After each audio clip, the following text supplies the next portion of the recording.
Welcome and welcome back to the incredible Rockets Propaganda Channel. I am your mans as always, Mr. AK Infinity. Follow me on Twitter/X at AKinfinity_VVS. And I got a big time guest tonight in the house. Unless you live under a rock, you should know who this man is. I got Mr. Sheldon from Utility Sports. What's going on with you? Hey man, glad to be here. I'm glad to talk some Houston Rockets basketball. Oh yeah. We're gonna talk Rockets ball. We're gonna throw some strays at your Mavericks a little bit, and we're gonna talk a little bit of NBA too, man. We got some trades that we want to talk about that have happened, and some trades that we're kind of looking at possibly happening with the whole Jimmy Butler nonsense. But let's go on and kick it off, man. First, before we get into all of the fun stuff, talk to me a little bit about the Utility Sports Channel, how you came about, what's your background? Talk to me a little bit about that. So I've always been kind of just a basketball freak. High school, middle school, all that. That's like all I talk about at school. But unfortunately for me, outside of my best friend, a lot of people don't love hearing about that. So I was like, well, me and my best friend started a YouTube channel. We talked about all things sports, which is why the name Utility Sports exists. We're covering football, baseball, basketball. But from there, I've always been super passionate about basketball, so I kind of guided things toward it being a basketball channel where I cover the NBA draft, a whole bunch of different NBA topics, trades, X's and O's, all that kind of stuff. I have film breakdowns on there. Yeah. And I cover all 30 teams, which is kind of where the name Utility still sticks because I cover everything in the NBA. So that's my background for Utility Sports, and it's been going really well, and I appreciate you having me on again here, man. Awesome, for sure, man. And the Utility Sports thing, the reason why I even got attracted to your channel is because I see that even though you're a Mavs fan, unfortunately, you still talk as unbiasedly as possible about every team. And in today's sports coverage landscape, there ain't enough of that, because you could tell on the BSPNs and the Fox Sports and everybody's got their bias. They talk about three things: LeBron, the Lakers, and who's next to get traded. Yep. That's it. Those are the main talking points. That's one of my biggest pet peeves, man. The narratives in sports are just crazy, and I think that's one of the biggest things that I usually try and push against too, honestly, is like, even trades I disagree with, things I don't like. Yeah. Like, if a player balls out and performs afterward, like, that's where you learn from those things when you're wrong too. So I just think like the mainstream media, like, this, I know this, and pretty much everyone knows it, honestly. It's not very good. So it's not.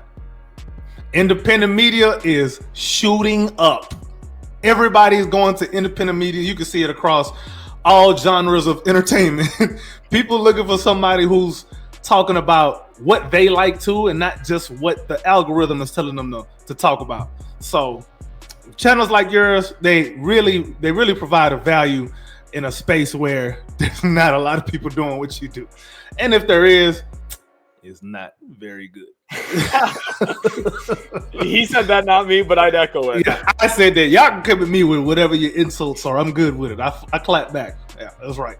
But yeah, man, cool beans, man. But let's touch a little bit on the Rockets. And every time I watch your channel, especially when there's a Rockets topic, I'm just like, he gets it. And one of the things I point to as an example is the Jalen Green discourse. A lot of it is a lot of people who you can tell don't watch.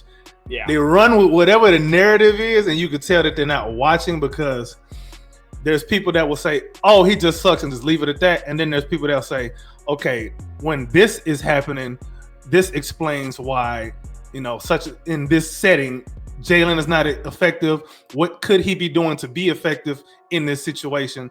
That to me tells me, okay, this is basketball discourse. This isn't just narrative nonsense. I'm really glad you brought that up, honestly. Like, I think the Jalen Green discourse is honestly like one of the best litmus tests right now in basketball for who's actually watching NBA games and who isn't. Like, I think one big thing this year that I've really seen from Jalen Green, luckily last year, I had the luxury to see him in person multiple times when the Rockets went to Minnesota when I was covering the Timberwolves in person. But this year, like, seeing him up close and watching him this year compared to last year, and especially the first couple of years under Steven Silas, like, he looks like a completely different defensive player. I think, first of all, I think that's one area for me where his ball contain just looks so much better. And I think the application of his athleticism defensively is just so much more improved, I guess is the word I'm looking for here. And there's still times like I think one of his worst one of my biggest pet peeves with him is he leaves his feet a lot on defense, like on closeouts especially. Like that's something I think he could do better. But he's also one of those unique athletes where he recovers from those moments a lot too. And people like everyone, a lot of mainstream media was slamming the contract, and then a lot of Rockets media was hyping up the contract. And I think the Rockets' decision to sign him to that contract kind of points how it's in between those two polarizing points of view. Like he's not just this terrible player. Like there's reasons he goes for stretches of 5, 6, 7 straight 20-point games, but then there's also reasons that on nights like you're pointing to, like he has a 2 of 8 night or a 5 of 16 night and finishes with 12 points. And I think that's the biggest thing is when you really dive into him as a player, I think the contract that they signed him to is really smart. That was my biggest takeaway when they signed him to it, is it gives them a contract that is tradable if they want to, and if he ends up becoming the player I think a lot of Rockets fans are optimistic he maybe will become, then you just retain him. And I think that's where the genius is, and a lot of the mainstream media didn't seem to get that. And a lot of Rockets fans, even some of them I think really understood it, of this is a low risk move for Houston. But then they were also concerned about the long-term ramifications. But I think the long-term ramifications would play themselves out if he becomes a true max player, which I'm not sure he will be. But, I still think he's again, the discourse, like you're saying, is the polarizing points of view are just tiring, honestly, for me. So. Very accurate. Very accurate. So as far as the contract goes, to me, I was shocked that he even accepted that. Because if it was me in that situation, I'd be like, nah, I'd rather just bet on myself, let the season play out, and then we could revisit this conversation down the line. But he accepted the contract. So that really tells me a lot about where his mind is. It's like, on one hand, he's willing to take one for the team, which he has shown to be able to even do on the court too. He's able to take one for the team. If you need him to slide into a role, even if he's not good at it, he'll slide into that role. I don't think he's much a role player. He's had to develop a lot of the intangibles that it takes to be a role player. He's gotten better at a whole lot of other stuff outside of the scoring that he was drafted to do. So, yeah, man, I was just really shocked that he even took that contract in the first place. Yeah, honestly, his contract, it's one of the more unique contracts too, because typically, and this is one of the things too, if you get into draft discussion, one of the big concerns of drafting 18, 19-year-old kids for an organization is within 4 years, by the time they're 22, you have to decide to extend them or not. And then what does that money look like? You look at the Jordan Poole contract, what ended up becoming untenable for Golden State to keep. Obviously, Draymond played a factor in that too. But yes, he did. They committed so much money to him because they were projecting forward growth for a 22-year-old player after they had just made a run and won the NBA Finals. Yeah. And then now seeing how it's played out in hindsight, we would all categorize that contract as a mistake. And I think that's where Green's contract is so unique, because they didn't do what the Warriors did with Jordan Poole and give him, max years, max money. They gave him a shorter term deal with an option. And for Jalen Green too, I think, I think your point on why he accepted it's a really good one, because it's just a unique, weird contract, not one you would typically see. But I also think looking at the market specifically, the Nets are going to be the only team with cap space this offseason. They already have Cam Thomas. So what would Jalen Green have even been a fit for them? Maybe right. I could have seen Sean Marks maybe looking at him just for a talent grab, but at the same time, I don't know. And then with the money he's making now, what it's going to give him the opportunity to do is possibly opt out of that $36 million in 2027, 28, and then go out for a 4-year or a 5-year extension if he stays with Houston or whatever team Houston ultimately trades him to, Kafka Phoenix. Whatever team ultimately is either extending Jalen Green or signing him, he could sign for, more than the rookie extension numbers would have allowed him to at this point in time, because he's not going to be all NBA. So it's unique. I think it's very much I think it on, I'm curious, what are your thoughts on Raphael Stone overall? Where are you at with him? He's come a long way with me, I'll say. At first, I was kind of hyped about him at first, only because I was just kind of tired of Daryl Morey and his Daryl Morey just kind of irked my nerves a lot, because I'm a guy that kind of values chemistry, because basketball is a game of chemistry. Yeah. Daryl did not give a flying hoot about anything like that. It was, I have my superstar and I'm just going to put whatever around him that works that season. And anybody that doesn't work that season, you're probably gone. And we're just going to keep on reloading and recycling the roster until we get somewhere. Meanwhile, you got teams like the Golden State Warriors, who ended up being a dynasty because they let these guys grow together. I mean, come on, man. I'm a guy that I think big picture most of the time. And when Rafael Stone came in, at first, again, I was kind of hype about him. I thought the Jayshawn Tate signing was pretty cool at first. And then Tate started to play more and more, and it didn't look as good, but it's okay.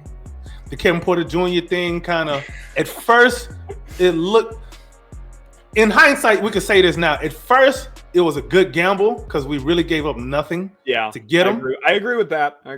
Yep. And then he played, he had, man, you want to talk about inconsistency. Up and down with him. I mean, all over the place. Up, down, then he'll steady out for a little bit. He'll crash out on the court or at practice or at halftime. And next thing you know, whatever happens. Okay, then he gets the extension. And then that kind of looks good because he's been on good behavior for a little bit. And then he goes and does whatever it is that he does. Yeah. And then you get tripped. So there was that. And then you look at the draft picks he made. There's a school of thought that he drafted, he got lucky or whatever. And they were saying, people will say, oh, he was supposed to draft these guys. And then there's another school of thought that says, well, he passed on ABC player. Look who was taken after that. And then there's another school of thought where it's so many different things with Rafael Stone at first. There's another school of thought where the Silas thing. At first, we thought that was a good idea. It turned out to be not so good idea. They thought Rafael Stone was just being a meddler coming in at practice. And to me, I'm just like, man, that's disrespectful. But then again, he's not going to do that to nobody like Ime Udoka. That's not going to end up good. He could do it to Silas, though, because he doesn't have a backbone. There's so many things with Rafael. But then over time, when you start to look at a lot of his stuff in hindsight, a lot of the things that he's done is aging pretty well. I agree. So I've come around on him a lot, man, especially with his draft picks. He really only missed on, he drafted like 10 people in the span of 4 years. He's only missed on Usman Garuba, Ty Washington, and Josh Christopher. None of who are in a current NBA rotation. Yeah.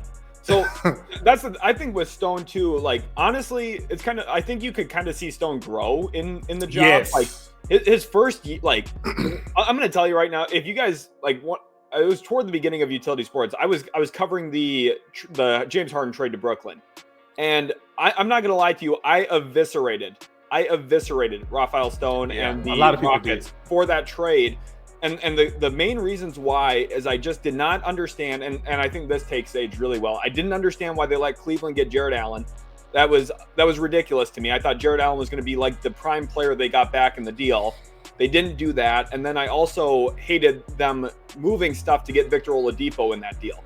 None of those two things together made zero sense to me. Like they tried, and then I believe they won like 5 straight games after getting Oladipo, and then the season just completely fell apart from there before they got Jalen Green. Like for me, I was very, very harsh on Stone at the beginning, but I think as a lot of us were. And I think he's really grown as a GM. And I think one of the things I really appreciate about him, and this is something I talk about a lot in different videos, when certain GMs are creative, like if you look at his trade to go get the pick that was Alperen Şengün, or you look at, the Jalen Green extension we just talked about, and kind of the roster construction, and he's making moves that are not widely perceived as like great moves. Like, trading with Sam Presti on draft night with OKC for Şengün is something most people probably in a vacuum immediately are saying, why would he trade with Sam Presti, right? And it turned out amazing. That's one of Sam Presti's biggest mistakes over the last 5 years, probably. Yep. And then, I was one of the few people, and I'm talking outside of Rockets Twitter and outside of Rockets discourse, but from more of a national view, I was one of the few people that liked the Dillon Brooks and Fred VanVleet signings. Now, I would have preferred Harden. To be honest, I would have preferred that reunion, and we don't have to rehash all that. Yeah, VanVleet's been good for them. Like, I don't, he's done his job. Exactly, and he's brought the maturity, and Dillon, there's a defensive undertone to the team now because of those two guys. And those are not moves. remember, Dillon Brooks was coming off a terrible series against the Lakers where he quote unquote poked the bear with LeBron. Like that was not a no-brainer decision for Houston. In fact, most of the media hated how much money Dillon Brooks got. And you look at it now, he's making like what, 15% of the cap. It's not even that much money, and people were freaking out about it. So I think Stone, like, I've been really happy with the way that he's grown as a decision maker.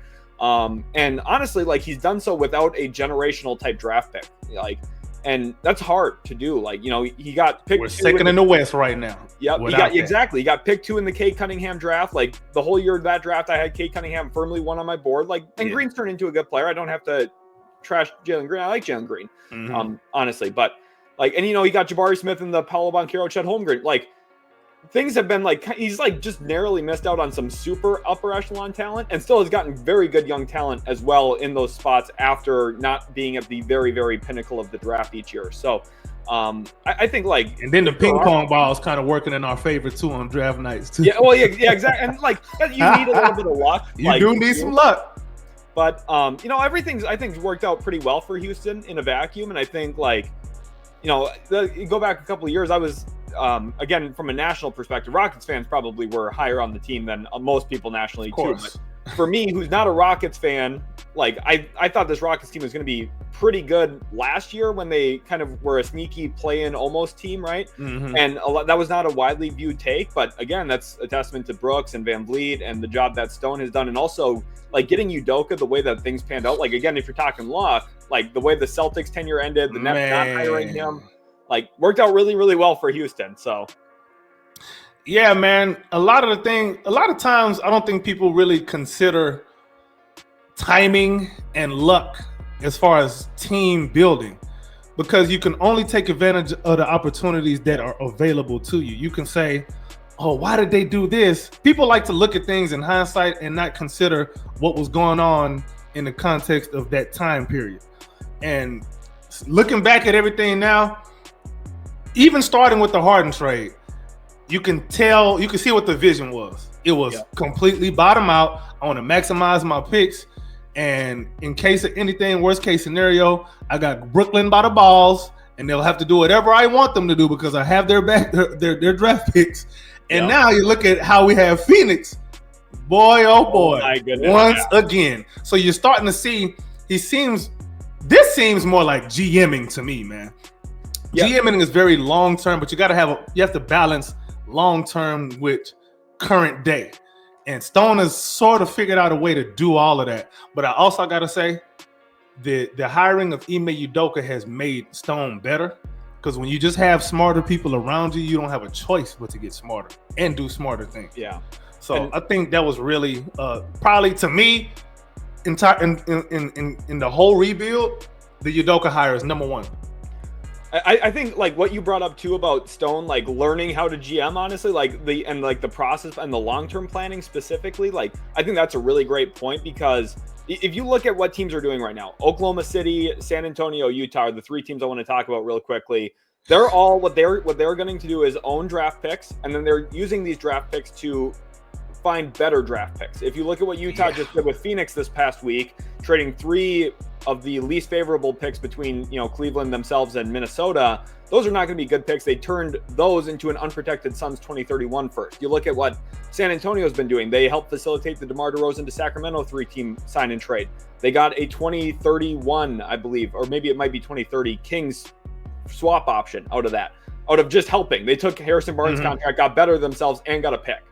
And then they also, with Dallas a few years ago, when Grant Williams was signed and traded from Boston to Dallas, they were involved in that 3-team deal, now own Dallas's stuff. They made a trade with Minnesota on draft night, Rob Dillingham draft pick, ended up getting them more future stuff. Like, these teams are being very calculated with their long-term assets. And I think specifically for Udoka, to your point, he saw how the whole James Harden thing worked out in Brooklyn and said, betting against super teams might be a good long-term idea.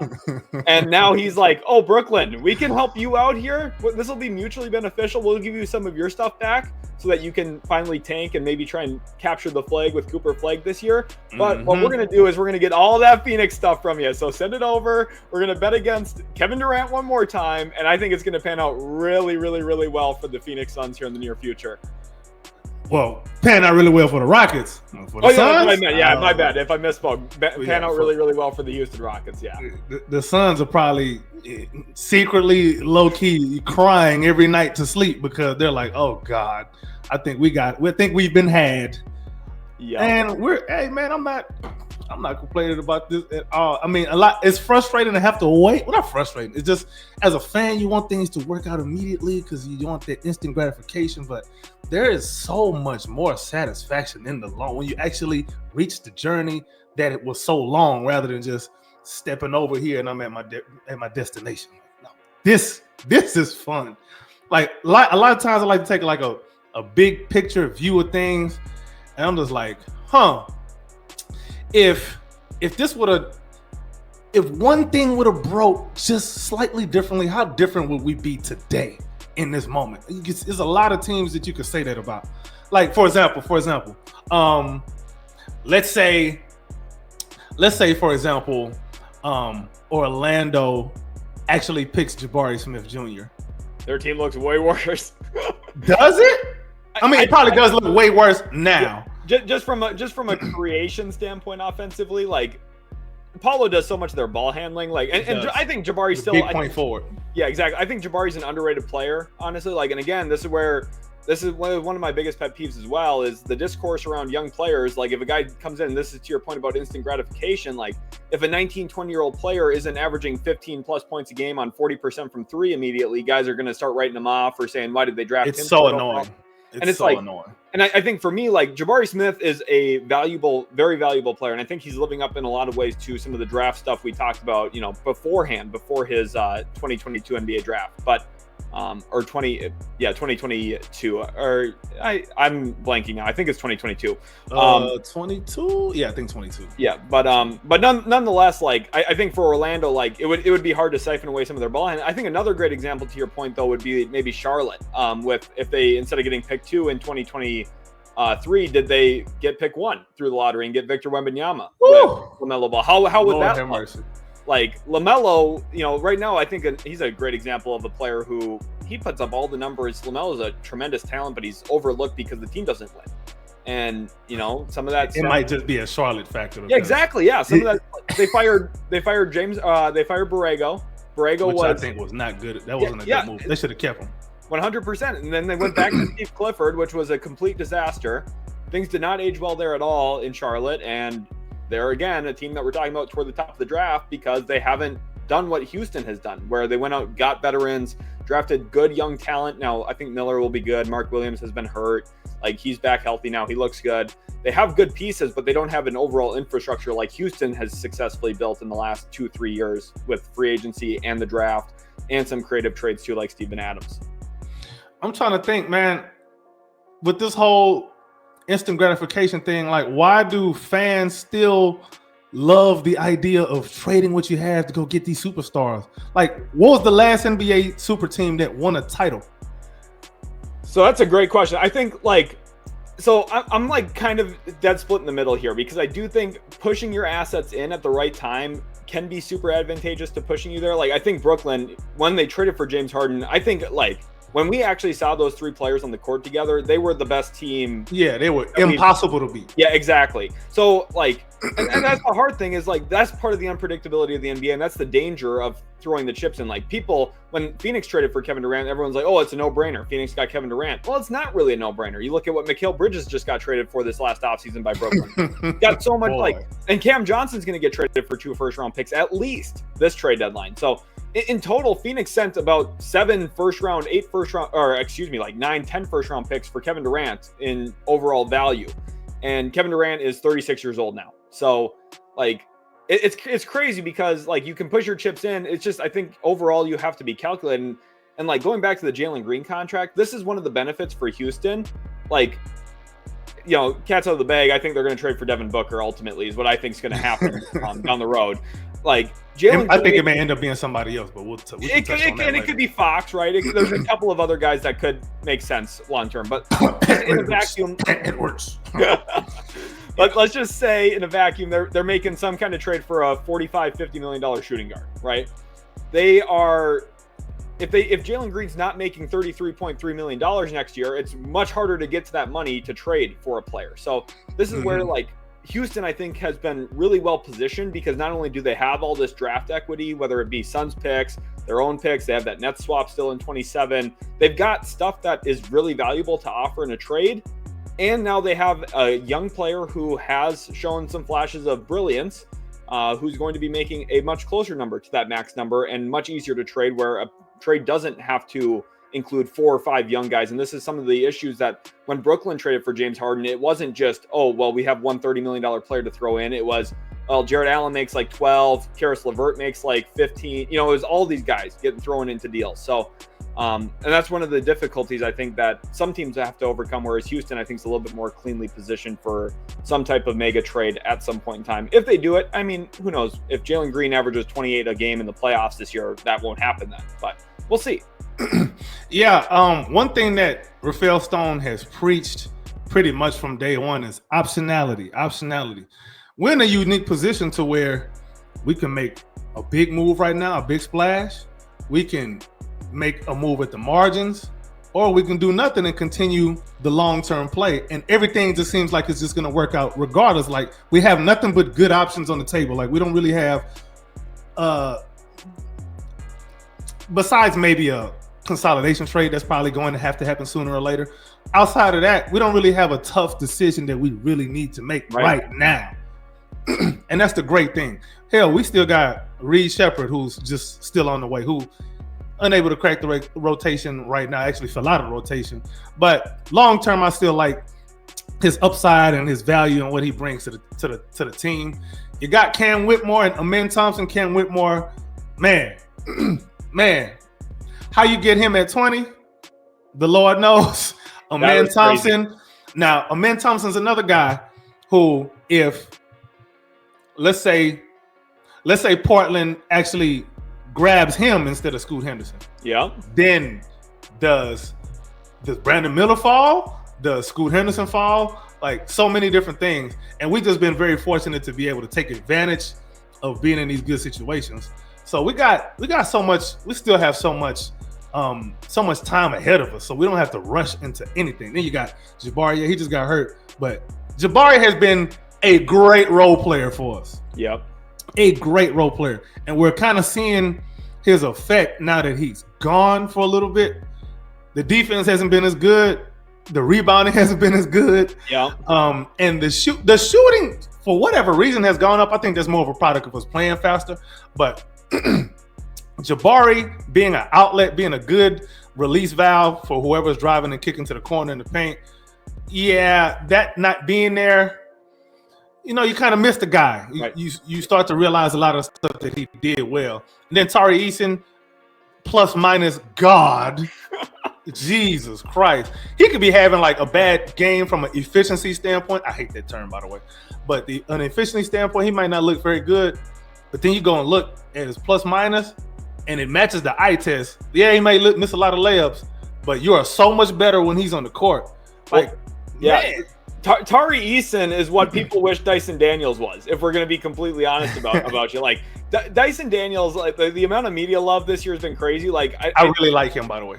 Like, you know, he's turned into a solid player, but I think like there's a lot of people overlooking the fact that he's a 31% 3-point shooting guard. Like, I mean, if you compare his shooting numbers to Amen, and I think people would question, you know, how is Amen Thompson going to look in his first playoffs this year? I think he's going to be awesome because he has so many micro skills and he's so athletic and he's long and you know, he fits out of the dunker spot really well. I think that's one area for the Rockets. Very versatile. Can play 1 through 5 pretty much. And that's something Dyson Daniels doesn't do because Dyson Daniels doesn't quite have that vertical pop. He doesn't have the rim finishing skills. Like, and for me with Tari Eason, like you look at deflections per minute, you look at steals per minute, his stocks per minute in general, the lineup flexibility. I think that's one of the things that's really surprised me the most after watching him at Cincinnati and LSU before coming to the NBA draft is, you know, I looked at him as someone who would probably primarily guard forwards, like wings and forwards, and his versatility guarding on-ball perimeter quick-oriented players has been, I think, otherworldly at times this year. His screen navigation's improved tremendously each and every year.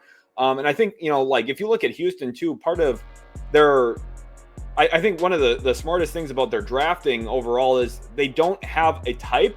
but they find guys with unique skill sets that end up fitting together really well. Like Amin Thompson is a 100th percentile athlete in the NBA. He is hell yes. He's probably the most athletic guy in the league. And I like he uses it well on both ends. Exactly. That was, if you go back to some of my 2023 NBA draft stuff, like I was this close to putting Amin Thompson second over Scoot Henderson in that draft. Remember that. I loved Amin Thompson, and the words I kept using for him was functional athleticism, because that's you watch it and you can't not see it, where you're like, this guy is going to be good in traffic, he's going to be good in like transition, he's a blur. Like there's plays too, and I think like, you know, the handle isn't super consistent, reliable yet to be a full-time lead point guard, but there's moments where you're like, oh my, like it's like one of those cartoons where they like shoot up dust and you don't even see the guy anymore. Like he's so fast with the ball. It's ridiculous. I mean, with the ball. Yeah. How is he still faster than everybody else? That's not supposed to be correct. Right. And then I think that's the fun thing about their team building is like Tari Eason, going back to like my draft coverage on him too in 2022, like again, he was a functional athlete where his athleticism produced production. Now he's not quite as functionally athletic in my opinion as Amin Thompson, and that's not to diss on Tari. It's just how good Amin is. Yes. But no man in his alien nature. But like Tari Eason specifically, a lot of his was offensive rebounding at LSU. Like guys couldn't keep him off the glass, and he would be a stocks machine in college because he was just more athletic than everybody. And then Cam Whitmore, out of Villanova, like I loved his triple threat and his first step out of the triple threat. I think that's something that if Houston could find ways to play into that a little bit more, and maybe like look for like side pick and roll opportunities where he rejects screens and especially out of the corner, like if teams are trying to ice him, like that's where Cam Whitmore, I think if we want to like trigger more of his downhill force. And I mean, you see it even when Houston's not even looking to see it, right? But there's times where like I think if Houston polishes up a couple of their things offensively in the half court, they could be so dangerous because they have this unique collection of athletes. And then, but that's the thing I love about, not only have they looked for athleticism, they look for guys who produce with that athleticism. And then they've now are starting, to me at least, it seems like they're starting to implement players who are going to fit around that athleticism, like a Reed Shepherd, who I loved in the 2024 NBA draft. So I just think like Houston, from a drafting perspective, the philosophy's all there. Everything's really smoothly and very tightly fit together. So what's your take on Alperen Sengun from the Silas era to now and how he's grown? Well, first of all, Silas, thank God he got fired. Okay. Silas was a complete disaster. And Rockets, I'm not telling Rockets fans anything they don't know right now, but like, you know, we hear it all the time in the NBA. People overrate or people underrate the value of coaching. They say, oh, well, you know, it's just the coach. What's he going to do? Rotate. Like, people do not understand. Like, and a lot of the time people look at coaching and only judge it by the rotation and lineup decisions. And wins and losses. Yeah, exactly. Like, I'm going to tell you right now, Steven Silas, like the guy and listen, the Rockets weren't ready to win when Steven Silas was coaching them. It's not like the Rockets would have been a 60-win team with a different coach that year. But I mean, the guy was playing Bruno Fernando over Alperen Sengun. Like, the decision making was just never ever there from a head coach. Like, he wasn't playing his skilled players. He was allowing Kevin Porter Jr. to have pretty much a free leash with the ball, which is never really a good thing. Like, just Steven, I think from Sengun specifically, one of the things that has really impressed me developmentally from him has been the defensive positioning component. And this is one thing that I think is one of the hardest things to get right when you're actually evaluating centers specifically, because it's such a defensive oriented position. It has to be for rim protection and team defensive flow. His growth from where he was coming over from Turkey to where he is now as a defensive player, he hasn't gained, 15 inches on his vertical. He's not this elite rim protection guy where he's going to be like Robert Williams and meet you above the rim 3 times a game. And he's going to be there. So he's going to deter you from getting to the rim. What he's beating guys with now is getting to the right spots on the floor. And it's in a lot of ways similar to what Nikola Jokic does. And obviously the Jokic Sengun comps go long and long and long. But I think the one thing about Sengun specifically that Jokic doesn't have in Denver is a much better collection of athletes around him that also can make his positioning more valuable because the screen navigation is a little bit better. The makeup recovery athleticism is better. But then also, like, from a positioning perspective, unlike Jokic, where at times where, you know, he's carrying such a load on offense that he doesn't, I would say, you know, he doesn't really utilize his defensive positioning as well as he could. He doesn't move sometimes. Yeah, exactly. I'm trying to be nice here. I get it, but I'll say it. Yep. But Şengün, I think, is, and this is again a testament to Udoka as well, and something that Silas wasn't getting out of him is a better emphasis on detail defensively, and I think that's what really has stood out to me over the last couple of years with Şengün, because I love Şengün as a prospect too. I was really fascinated with the overall skill set offensively. I think having a skilled big in the NBA is a complete cheat code. Yeah. And I think it honestly, like, I think this is a really important topic, so I'm actually going to talk about it here real quick, because I do think I need to say it. Yes, For please. people questioning Amen Thompson come playoff time, and I talked about that just a second ago, and there are going to be a little bit of, you know, a few bumps in the road for a lot of the Rockets guys, because they're all young. There's going to be learning curves. One of the biggest positives for Amen Thompson is the fact that he is a teammate of Alperen Şengün. And it's not just their chemistry, it's not just the two-man game, it's the fact that if you are a team going into a playoff series against Houston, Şengün is way too talented of a back-to-basket player that you can't put small guys on him. If, let's say you were facing, let's say the Rockets had Rudy Gobert, for example, someone who, I like Rudy Gobert. Rudy Gobert is a great player all time, I think, like one of the, a surefire Hall of Famer. But yeah. Gobert can't catch the ball, and Gobert has no touch. Like, he can't exploit a mismatch. Exactly, 100%. Let's say it like that. He can't exploit a mismatch. So let's say, hypothetically, that the Rockets were facing, you know, Oklahoma City. The Thunder, if the Rockets had Gobert, the Thunder would put a small guy on Gobert. Yeah. Against Houston, Oklahoma City will not be comfortable doing that. Now, OKC has size. They'll have ways to match up too, but like, one of the biggest positives for Amen Thompson is come playoff time, he probably won't get guarded by centers because of Şengün's existence. And I think that is really, really important, because if you don't want Amen Thompson settling for a whole bunch of threes or pull-up jump shots, which, you know, he's grown and taken strides in both of those areas, but that's not what you want playoff time. It's not like you're hoping Amen Thompson takes 12 threes a game. Like, Lord have mercy. Yeah, exactly, right. So having Şengün makes, you know, Amen playing out of the dunker spot, making him be a cutter, all of those things, having the ball in his hands are just a bit more dynamic than they would be if you didn't have Şengün. So I think that's something I've been thinking about that for a long time, and I've been looking for somewhere to say it, so I'm glad I finally got to say it here. Awesome. Oh, I'm clipping that. I'm clipping that part. But yeah, man, I think, and then low key, man, they really got good chemistry with each other, man. Şengün is very good about finding Amen Thompson on that baseline. Amen Thompson is a very high IQ basketball player, man.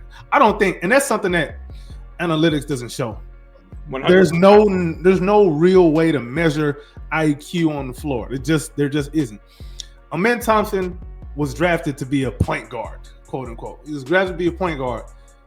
Next thing you know, Udoka's throwing him at every position besides point guard, and he's excelling everywhere you put him. The dude is a baseline demon.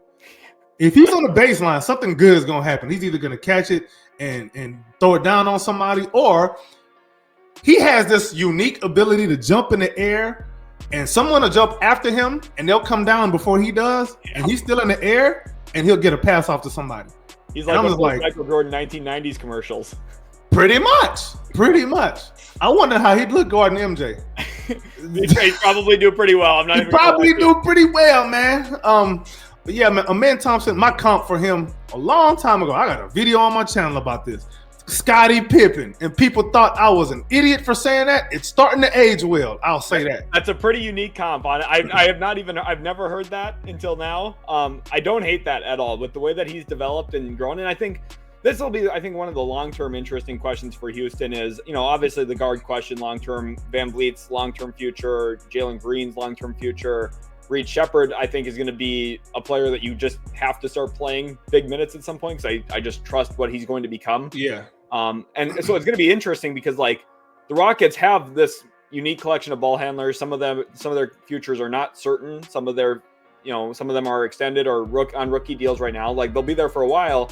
Like, Amen Thompson being able to fill all of these different roles, kind of like what Scottie Pippen did for the Bulls for so long, is really, really essential for them. But then also, like, I'm curious long-term, like, what Udoka's real plan is going forward of, like, for me, when I evaluated Amen Thompson, like, I looked at him as a point guard, and I still think, like, he's got the floor court vision. He's got the decision making. He's got, the downhill force that is a dream for most shooters. Now, Houston, like when you go through a pre-draft evaluation, you're looking at guys from, non-team construct views, right? You're looking at skills and tools. And, like, let's say this is one thing that Amen Thompson hasn't been afforded yet in Houston is great three-point shooting around him. The Rockets, not a good three-point shooting team, but let's just say, like, improved somehow throughout the last couple of months, but still not. I still think a lot of it is cap. It's fool's gold, man. Yeah, right. And it's also some of that has to do with like gravity too. Like guys aren't holding Dylan Brooks' hand out on the 3-point line. Like they're gonna sag off of him, provide gap help, nail help, that kind of stuff, right? So I think for Amen Thompson, like let's say just again a hypothetical here, but if he landed in Golden State next to Steph Curry running off of off-ball screens, and they put like the way that Steve Kerr uses non-shooters, like Amen Thompson would be ridiculous there as like a primary ball guy, like how Draymond Green can handle the basketball and make stuff happen. Like, and that's again a testament to Amen Thompson. But I think like his game is so moldable to your point, and I think can be an on-ball awesome player. And I think like so far the Rockets have found like a real mix of using him on ball and mostly off ball. And it's been successful because Udoka knows what he's doing and he's a really good coach and everything's worked out really well. Especially, I still think I want to see Houston run more 51 action with Şengün having the ball. Oh, man, I was going to bring that up too, man, because it's so beautiful. It is very beautiful. It seems like it works every time. And I think Van Vliet specifically, like this is where, again, you can't underrate maturity and the team chemistry component like you've talked about. Like, on those 51 actions, if Şengün gets off the ball to Van Vliet knows to get it back to him when the mismatch is there, when the switch is there. Yep. And I think like there's so many, quick ways for Houston to exploit some of these matchups, especially with how switch dependent the NBA has become. Teams want to switch almost everything all the time. So like I think this is something where I'd be interested to see some like 53 action or 51 action if Amen Thompson's your point guard, right? Yeah, they used to do that a lot with KJ Martin in Houston. Yeah, exactly. Like, because you're getting lobs, like it's a different vertical component to that compared to what Van Vliet brings most of the time when he's the guy setting that screen in the action. So I think like Houston, I'm really excited to watch them in the playoffs this year because one, it's going to be a really good test for a young team. I think they have the toughness, intensity, the attention to detail, the coach to succeed in the postseason.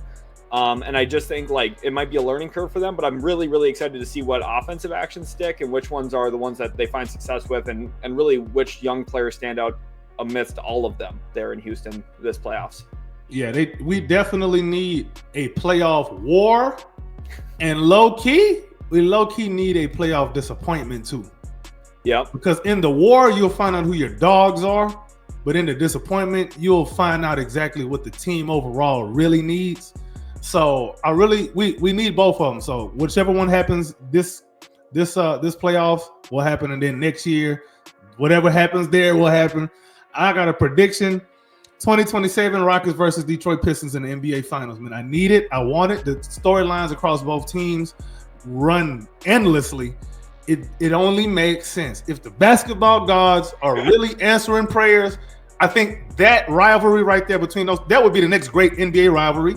That would ignite some, I'm talking Lakers Celtics type drama between the two teams, because the fan bases are kind of cordial with each other because we struggled together for so long. Yeah, we just happened to end up better than they were for all of the tanking that both teams have done. The storylines, one of the main storylines, the Thompson twins. Yeah, Jalen Green versus Cade, been fighting each other since high school. Yeah, Jabari being in the same draft as Jaden Ivey and Jalen Duren, and then Silas being an assistant coach for them last year and former coach of the Rockets. There's some other stuff that I can't even remember right now, but the storylines run endlessly, man. That is a series that needs to happen for the NBA.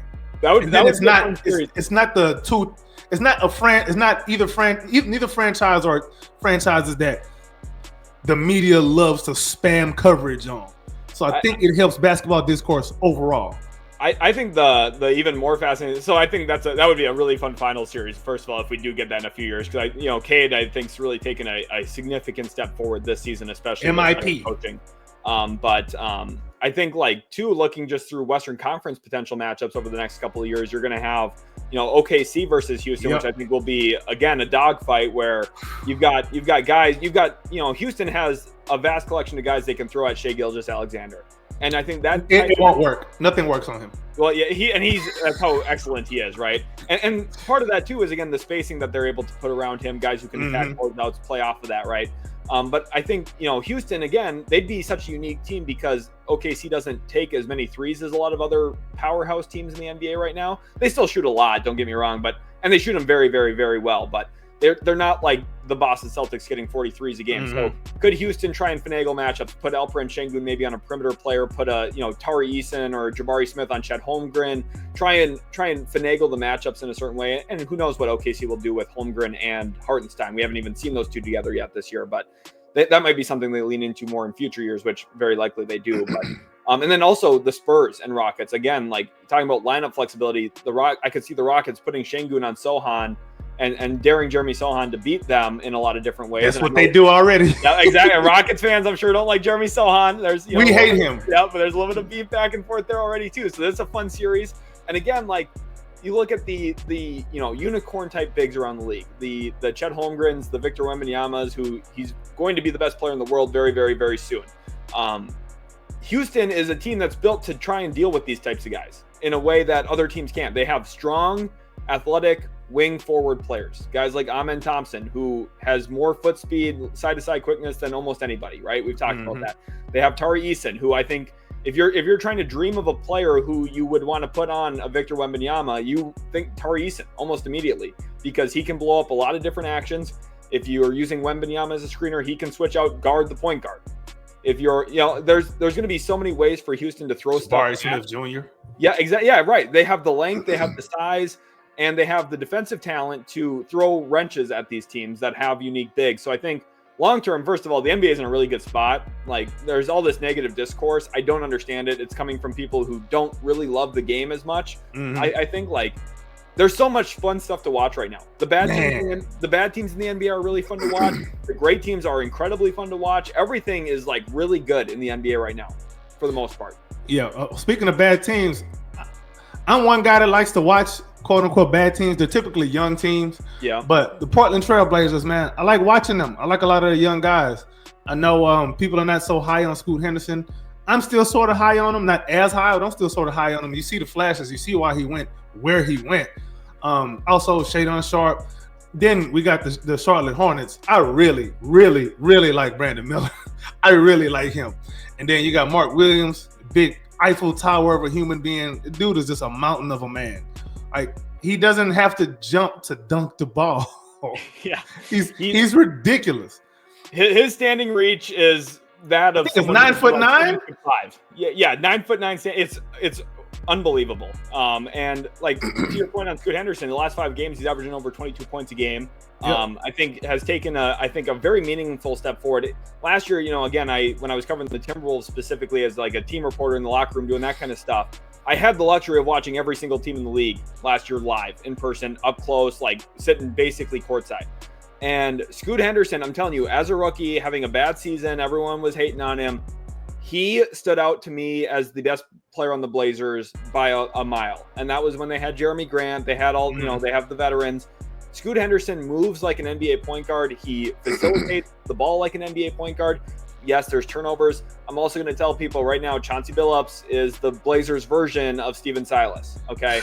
He's not a winning coach, okay? He was supposed to be this defensive-minded guy. You think 03 Pistons, right? You think 04 Pistons, like you think the championship caliber teams he was on. You think about his impact as a player, and this isn't to diminish him as a player. He's an all-time great player. He's not an all-time great coach. And I think for Portland specifically, moving past Chauncey Billups at some point, we are going to see Donovan Clingan become the player I think a lot of people imagine. Yep. There's a lot of talent in Portland. None of it fits right now. They don't have the shooting. They don't have the coach for it. They have a lot of stuff that has to get moved. Jeremy Grant cannot be a player on a team trying to win playoff games. DeAndre Ayton got to go. Yeah, another example of a guy who cannot be playing big minutes for a team that has any hopes of making the postseason because the effort is just not there. The motor is not there. But the Blazers, like, I mean, this is to your point. There's a lot of great stuff going on right now, and like Charlotte, they have. You think about their perimeter talent. Like LaMelo shoots so many threes at such a high clip. Brandon Miller, unfortunately, out for the season now, but yeah, an elite young shooter with real on-ball talent, can handle the ball a bit. You can put him in high ball screens. You can use him as a go screener. You can use him as a Spain screener. He got good size for this position. Exactly. Yeah, exactly. He can guard up and down lineups a bit. He's athletic. I think one thing that's really stood out to me early in his NBA career too. There's been more chase down blocks that he's had than I really expected. Like, and the chase down blocks. This is, it's hard to. You don't want to base all your value on a guy by one play a game or a half play a game if a guy's averaging half a block a game. But those are moments that stand out as like, yeah, this guy's going to be good. Like, yeah, he cares. Yeah, yeah, right. That's 100% effort. The chase down block is 100% effort. And he's got the physical tools to actually perform those things too. And I think for like Charlotte, like what they're really lacking right now is kind of the glue guy that will tie everything together in a lot of ways. It was supposed to be Grant Williams, but and Grant Williams, like, I think Mavs fans learned this too. I think Grant Williams is meant to be your 7th or 8th guy. And I think this is where Charlotte's running into issues right now is outside of LaMelo, Brandon Miller, and Mark Williams, they have not had another guy who's actually starting caliber player. They've had, Trey Mann's had moments this year. I think Trey Mann's kind of a bench spark plug type of guy, in my opinion. He's really nice. Another guy, too. Jeez, man. Yeah, there's a lot of young talent. And I think, but like, imagine right now, Charlotte, who hasn't been any good this year in terms of winning and losing games, they've not been good. Let's say they get Cooper Flagg. Like, ew. He ties everything together because he can be like how Jalen Johnson is for Atlanta as a screen and slip guy where you get him the ball around the free throw line. I didn't even thought about that. Yeah, like, and then you have 9'9" standing reach Mark Williams sitting on the back line as the dunker spot lob threat. Oh my goodness. Like, it will be if Cooper Flagg to Charlotte is like, it would be a renaissance for the Hornets. And Hornets fans, honestly, they deserve it at this point in time.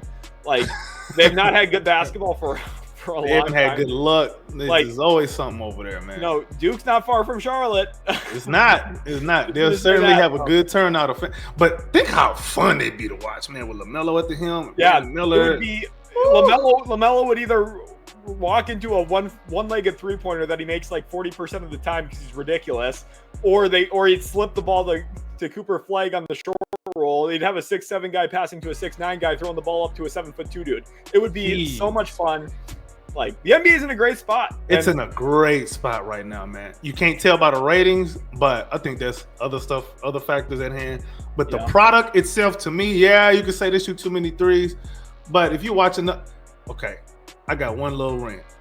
People complain about how the NBA is played and how they shoot too many threes and how they don't play defense.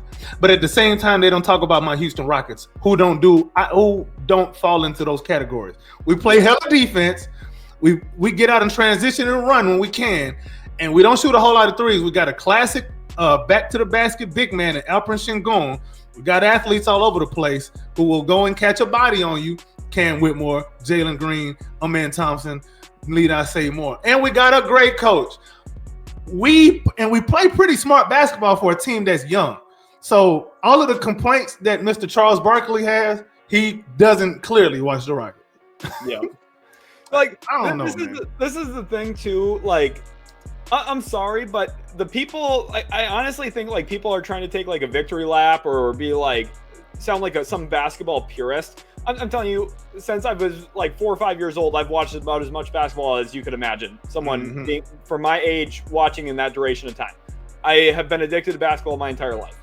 I'm telling you right now, people do not miss 16-foot jump shots from power forwards who make them 40% of the time. That's just not. Clarence Weatherspoon. Exactly. Like, people are not sitting there saying, "Oh my God, I want this back in the game." No. Like, and here's Shai Gilgeous-Alexander is going to win MVP, and he's shooting more mid-range jump shots than anybody in the league. Like, the mid-range jump shot still exists. It just exists less because role players are not allowed to shoot that shot anymore. It's better for the game. It's a more pure form of basketball. Everything looks pretty. Everything looks good. And the talent level is higher than we've ever had it. Like, I'm sure you saw the Grayson Allen layup the other night. That was Michael Jordan. Oh, yeah. I was like, man, I didn't know you had that in your bag, bro.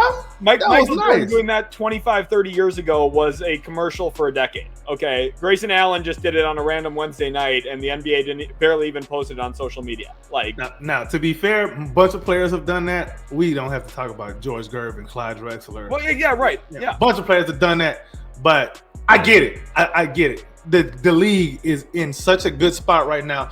I don't think, and JJ Redick has a bit of a point with how the media does cover the game. They do cry and complain a little bit too much, but at the same time, these media guys, you can tell they're not even watching. Like, I think that's the base of the problem is they will say stuff, and it's like, what are you watching? For example, Bill Simmons had I think it was a podcast today or yesterday. I can't remember when it was, but some of he made a trade proposal that made no sense. And I'm like, this only gets traction because number one, it's Bill Simmons. Number two, it's a trade proposal. And people like to talk, they'd rather talk trades than talk the game. There's more talk about like drama than the game, what we're seeing on the court. There's more talk about a coach getting mad at the media than what we're seeing on the court. Why aren't we talking about what's happening on the court? So I can explain this, to be honest, if you want to hear. And this comes from, I spent an entire year covering the Minnesota Timberwolves in the locker room, around the team, talking to the coach pretty much every single day. I've been around media members. I can explain why this is the way that it is. These media members, they go to school for journalism. Okay? Okay. They are writing stories and they're telling a story. Okay. You think about ESPN articles, they are framing things like it's a storybook. And at the end of the day, if you look at, and this is the biggest issue with NBA coverage, everything is results based. And the reason I'll tell you that, like, what the big complaint around the NBA right now, and again, this is spearheaded by media like JJ Redick's talking about, people complain about the 3-point attempts per game. Here's the thing. If people are upset that Boston's shooting 40 plus threes a game, guess what? Every single coach in the league knows Boston's going to shoot threes. Why can they not stop it? And this is where the coverage is failing, because the people who are writing about the game, the people who are covering the game, the people who are in attendance at every single game don't actually know what's happening on the floor. And I hate to say that, but they don't know what a RAM screen is. They don't know what this, that, or that is. And the issue, when Boston's doing all of these things with generating driving kick opportunities, clearly the coach isn't saying, oh, just leave Derek White wide open from three. There are other things that are happening beforehand. Go screen, roll and replace, Spain action. There's so many different, in college basketball, one of the biggest things occurring right now is triple ball screens, where they're basically bringing a horns action and they're adding a third screener into it to confuse the defense further. And then they add shallow actions. There's so many basketball things going on that people are not covering, because what happens is at the end of the game, when you leave as a media guy, you end up getting a piece of paper that is a box score, an official NBA box score, and it tells you all the stats and it says 3-point attempts. And that's what people are reading. And it's really easy to say, oh, this team lost because they didn't shoot enough threes, or they didn't make enough threes. But they're not looking at the actual functional things that are creating those opportunities. And that's why, from a perspective long-term, for why I'm so optimistic about Houston as an example, as they add 3-point shooting talent over time, which they will, and as Reed Shepherd gets more minutes, they have the infrastructure to create 3-point looks. They have a guard in Jalen Green who gets denied the ball a lot. They have a big man in Alperen Şengün who can be a post-up option, force double team. Gets triple teamed. Exactly. You can get him the ball on short rolls. You can have him facilitate and kick out of that. You have Amin Thompson, who is a downhill blur. We talked about his rim pressure. The benefits of all of these things, everything Houston has on their roster, paints long-term to be picture-perfect creators of 3-point looks. And they just don't have the 3-point shot-making talent yet. Not yet. It's coming. It's coming. Yeah, and Shepard's already there. When he gets more run, everything. When he gets more confidence, it's a confidence thing with him right exactly. now. Exactly. That'll come with reps. And I think one thing too, and you can attest to this, when Shepard's been on the floor in the NBA, he's had the ball a lot.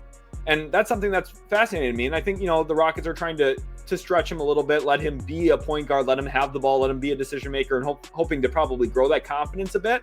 But if you contrast that to how Dalton Connect's been playing for the Lakers, he's exclusively off the ball next to Austin Reeves and LeBron James and Anthony Davis. And I think for the Rockets, going forward, if they find ways to integrate Reed Sheppard in kind of the role he played at Kentucky, where he was half on the ball next to Dillingham and half off the ball. And, it's not like he's had the ball every single possession. I'm not saying that, but like finding ways to, get him on a floppy action, which isn't really run in the NBA much anymore, but hitting him on a flare. Like there's a lot of different ways to get him the ball. And I think going forward, as he builds that confidence, to your point, and just develops as a player, as he grows and is no longer just 20 years old, like when he's 23, 24, 25 down the road, he's going to have filled out his body a bit. He's going to be in probably the best shape of his life. And he's going to have pretty much everything schematically dialed in too, through film study and all that kind of stuff and experience. So I think there's a lot of upside for Houston because of the way that their players are going to hopefully integrate together with 3-point shooting in the future. And I think, for people complaining about the game, it all just stems from the coverage isn't very good right now because people don't understand how 3-point shots are generating and they're not enjoying it. Like, to me, I'm sorry, this modern style of play is not less fun than the triangle, where it was just isolating two of your best players on one side of the floor and playing iso ball with Shaquille O'Neal and Kobe Bryant. Like, this isn't less exciting in any way, in my opinion. So couple points to add to that. So I'm familiar with a NBA journalist, and he told me one thing, and I was like, you know what? That makes a lot of sense. He said part of the problem is the quota. You got to put out a certain amount of articles in a certain amount of time, and obviously they need to get clicks. Yeah, who's gonna get the clicks? The stuff we're complaining about, no one talking about. That's not gonna get the clicks. Clicks is drama. I agree, but this again is the problem. Like the NFL doesn't operate this way. It doesn't. And the reason for that is the way that the league is geared and the way that the media is geared around the league. The reason the things get clicks is because the media has taught people that the only thing that matters is star talent name and who's going where at the trade deadline and who's going where in June and July for who's like. Your team doesn't matter if you're not winning the championship, is what the media's taught everybody. Oh, I got a rant on that. And your team doesn't matter if you don't have 3 stars. That's what the media has taught people, and it's wrong. It's completely inaccurate. And to your point, it's completely right. When I was covering the Timberwolves, I had a ridiculous quota of how much I had to write. But like for me, it was really, really essential that I integrated like real basketball analytics, like looking at pick and roll numbers, looking at pretty much every single kind of play style. Like when I would write about Anthony Edwards, it was essential for me to cover him as a development player, as a guy who is growing from his second year in the league to where he was last year when they went to the Western Conference Finals. And I got to see my Mavs beat them in person. But oh boy, overall, like the way that I was like covering it, even with the quota, I feel like it's something that not everyone can do, first of all, like in media. It's just the reality. Good point. But secondly, like to your point, the quotas are ridiculous. And the way that media the way that inside the NBA, the way that certain prevalent shows, Stephen A. Smith talks about the NBA, the way he talks about Kawhi Leonard saying Kawhi's got to retire if he's injured, that's ridiculous. Like that kind of stuff that is for clicks, man. Yeah, and exactly. And that's the problem is we have the pioneers of sports media, ESPN, especially like guiding people in this direction. And the debate genre. I think all of this started with Stephen A. Smith and Skip Bayless. That once that started being popular, sports discourse in general took a nosedive. 100. You go back to the Lakers teams that won finals with Pau Gasol and Andrew Bynum and Kobe Bryant. You go back to the 2011 Mavs. You look at the 2012 Heat after a year of playing together. Coverage at that point in time was talking about the importance and value of chemistry, like we've talked about, the value of growing together as a team, the value of toughness, the value of schematic changes. Like in 2011, the Mavericks beat the Heat because they ran more zone than any team in the NBA that year, essentially. Boy, and it looked good. Like you were a normal basketball coach would look at that and like, why are you running so much zone in the NBA Finals? And then you look and you see that it's working. Yep. And then from there, think about what Miami was able to do. They went out and got Shane Battier. They went out and got Ray Allen. They got guys who would be zone beaters for them. Yep. Like, but this is the thing. No one like. What's the main discussion about the 2011 Finals? LeBron choked, right? That's what everyone instead said. Of the Mavericks beat the Heatles. Yep. And Rick Carlisle coached Eric Spoelstra, and the Heat had roster limitations after signing 3 stars. After putting together a big 3, they were starting Joel Anthony. Like the team was. He was a hell of a shot blocker, though, boy. He was, yeah, but he couldn't do anything on offense. He couldn't do nothing. So that's like that. There was like you think about a dream fit next to Wade and Bosch and LeBron, and you're not thinking a guy who sits at the rim on offense, right? Like you're thinking someone who can maybe stretch the floor, open up the paint for them, and that's the thing is like no one. Like everyone saw on paper, oh, they have LeBron James, Dwayne Wade, and Chris Bosh. They're going to win the finals, and that's not what happened. And like you look at Pau Gasol, his integration into the Los Angeles Lakers, like he was such a great fit at the time for Bynum with the way the game was played, and it took the Lakers a little bit of time to grow together too. Obviously the Celtics they kind of clicked, but the way Danny Ainge built that team, they had a floor general point guard, they had the best movement shooter arguably at the time ever. Yeah. In Ray Allen, they had an on-ball creator in Paul Pierce, and they had the best defender in the world in Kevin Garnett. Yep. Like that was a team that was built to win because they had all the pieces of a championship caliber team mixed together. And they were just veteran enough. They weren't over the hill quite yet. Yeah, right. Yeah, quite. They were like right at the end of their prime, where they were far enough to where they were like, you know what, each of us has to sacrifice something, and they were willing to do it. Yeah. And it all clicked because the play styles fit together, and they had and Doc Rivers allowed the players to play to their strengths, which is Doc Rivers has had some real playoff meltdowns, but there's also been moments where he's allowed players to succeed by being themselves, and I think Boston's a great example of that too. See, Doc Rivers is another storyline that right now is not getting enough attention because remember all the talk about trade Giannis going to go to Houston when they were sorry at the beginning of the season, and now that they picked it back up, it's all church mice. Yep. And what's going on with that? Yeah, and they won't even talk about what's actually happening on the court with those things, right? Like, and here's the thing though, I'm still pessimistic about Milwaukee come playoff time because even though Brook Lopez is one of the best drop coverage bigs in the league over the last few years, a few years ago you could have argued he should have been Defensive Player of the Year in I think it was 2022, the year that Marcus Smart won it, I believe. I think Giannis took votes from him. Yeah, 100%. But I think like come playoff time, it's going to be really difficult for Milwaukee to win, and they're going to run into a lot of the same issues they ran into with Indiana last year, where a pick and pop big can destroy that because Lopez isn't mobile enough to cover the paint and he's going to get played off the floor. Yep, and you think, and like people will say, well, that was just Indiana. They have Miles Turner. Well, let's think about the other matchups. Boston with Porzingis. What about New York with Karl Anthony Towns? Like, there's no hiding in the East. If you're a big man and drop, there's no hiding. But no one's going to talk about that right now. No one's talking about how drop coverage is going to be one of the biggest discussion, or should be the biggest discussion point right now. Because, and you think about like right now too, one of the big talking points, everyone every year says the West is way better than the East.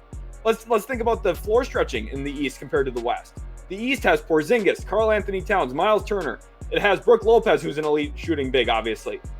He kind of fell off a little bit, but not fall off. He's taking a step back, not fall off. He has, but he still shoots with extreme range. But you still got to respect him. Yeah, exactly. Yeah. And like you compare that to the West. Who are the floor spacing bigs in the West comparatively? It's Jokic. It's Wemby. Wemby. Well, Wemby when he gets hot, especially.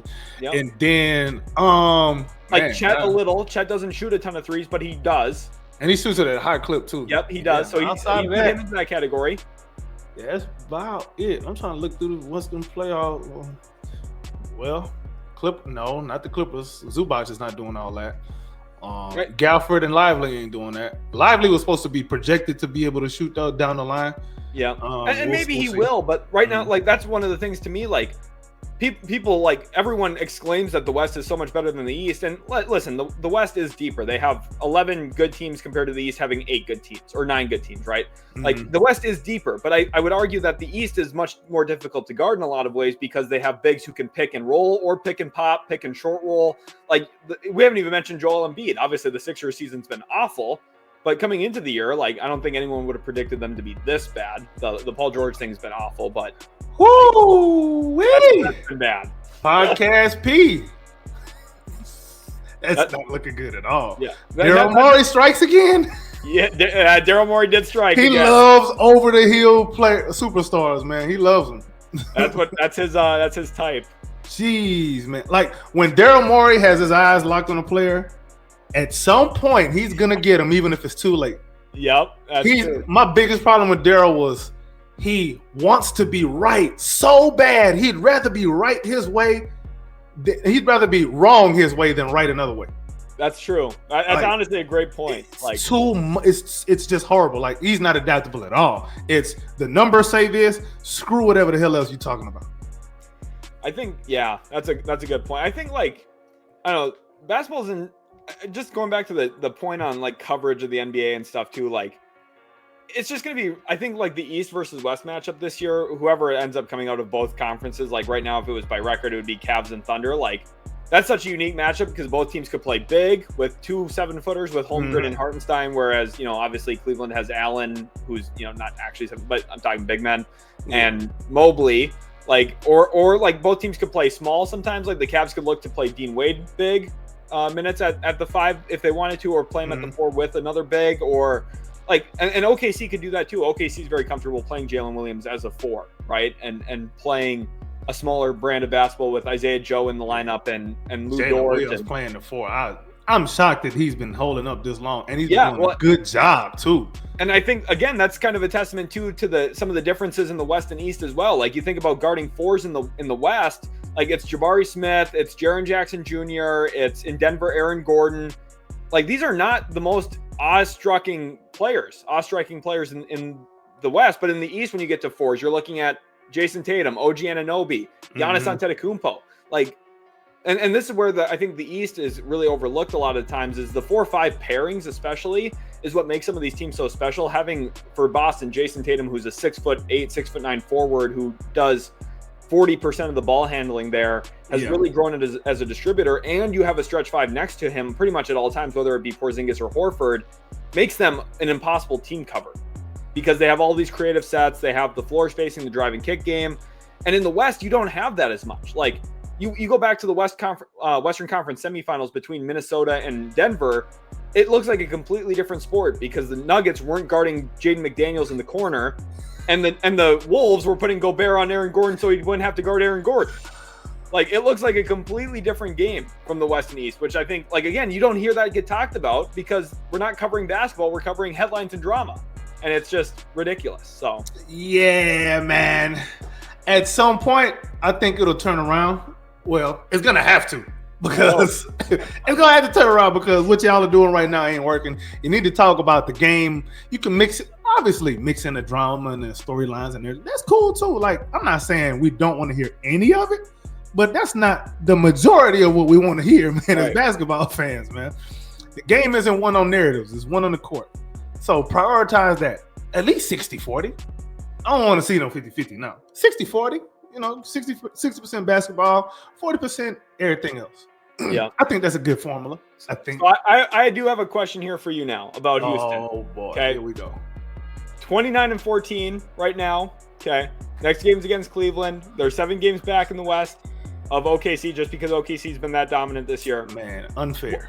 What do you think are realistic expectations for Rockets fans between now and the end of the postseason? What should Rockets fans hope to see in terms of, like, success?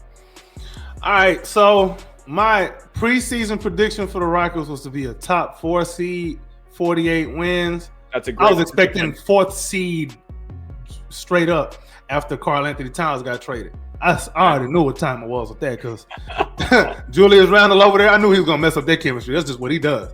Yeah, so that is what he does. Yeah, and now look at them. So I figured, okay, because I thought the Rockets at first, if Cat was still over there, Rockets probably be 5th. But I moved them up a spot to 4th. So we're 2nd right now.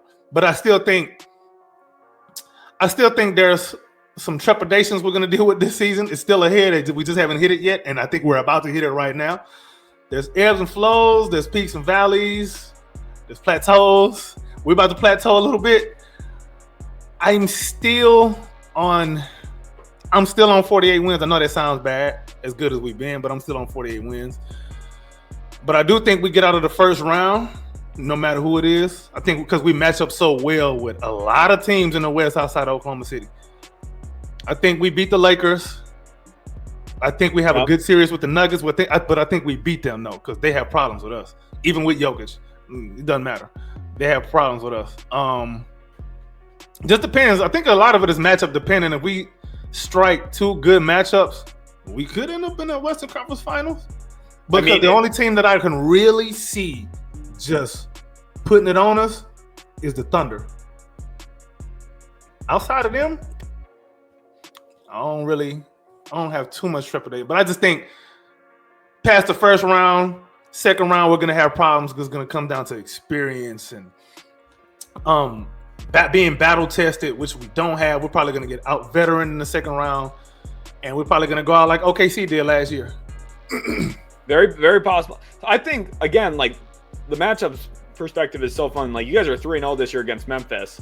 Like right now, if the season ended today, you guys would be playing Memphis in the second round potentially, which would be insane. Like you guys could win that series. Such a good playoff series. Man. Yeah, exactly. That would be like watching Amen Thompson defend John Morant for an entire series would be basketball cinema. So have you caught any of the 3 games? I watched 2 of them full, and then I watched all possessions. The third one I think it was the first one this season that they played. I didn't watch that full game. I just watched like the all possessions on NBA League Pass. So yeah, it's a fun matchup, man. It the Rockets are 3-0, but if you watch, you can see how they could be 0-3 possibly. Those games have been tight. Yeah, man. Yeah, man. And they didn't get out veteran, but this is the regular season. Yeah, it's a different story in the playoffs. Memphis might be getting some reinforcements here in a couple of weeks too. Man, Marcus Smart come back, they're gonna look different. Yeah, so we'll see what Memphis ends up doing too. But like, it's gonna be a fun. Like that's the thing. I think like your point on facing the Lakers would be good for y'all, or facing. I want that so bad. I want LeBron on my record. I want that body on my record really bad. And it's the Lakers. I want that on my record. I think these young guys who watched LeBron growing up to beat this guy in the playoffs, I think it does wonders for their confidence. That's the reason why I would even want to play them. And just the icing on the cake is the fact that they wear purple and gold, and I get to gloat on their fans all day long. That's really what I want. The Warriors, at first I wanted the Warriors. I wanted to be the one to end that dynasty and separate them from consciousness from once and for all. But it don't look like they're going to be able to make it. Yeah, so they might not be. That dream ain't going to come true. How fun would it be if the Suns somehow slipped into the 7 and you guys knocked out Phoenix? Woo, wait. You see, but the thing is, that would be really good for an organizational standpoint because now our picks, the value go up on that. And now we really got them by the balls, upside down. Yeah. However, see, the Phoenix Suns don't really have fans. So I can't really gloat on them like that. And they haven't been like a historically annoying franchise. I'm fans of their players. I like Royce O'Neal, love them at Baylor. Obviously, I'm a KD nut. I loved him. That was my favorite. He's my favorite college basketball player ever. To me, second greatest freshman season of all time to Carmelo Anthony. Devin Booker, anybody who comes out of Kentucky, I like you. Bar none. You're a Kentucky player. You played under John Calipari. Love you. So I don't have a lot of hate for Phoenix, but I can generate it for a playoff series.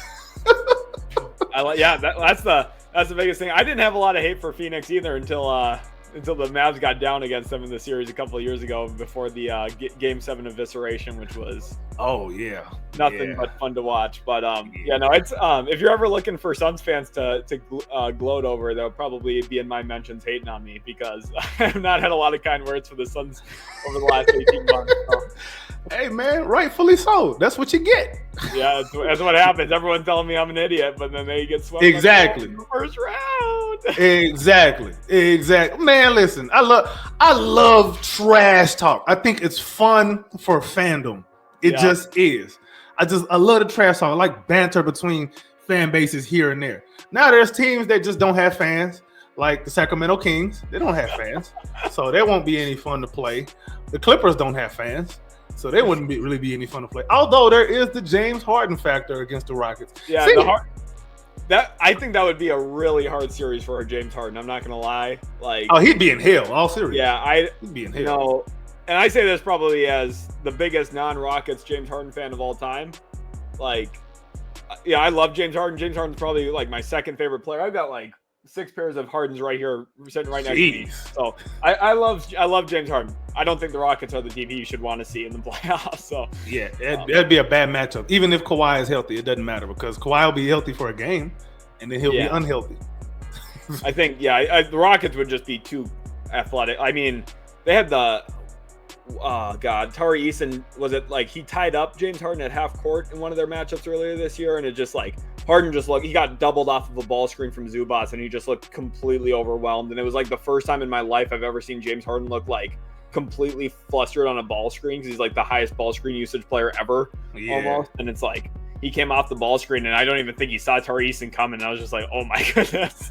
Man, see, the thing with Tari Eason, you don't even want to run any actions, no ball actions with him in it, because his hands are so huge, his arms are so long. Yeah. He's going to touch the ball at some point. He's either going to get a deflection or a steal. Like, I can't tell you how many times, like, you'll pass to his side of the floor. Next thing you know, he on a fast break by himself.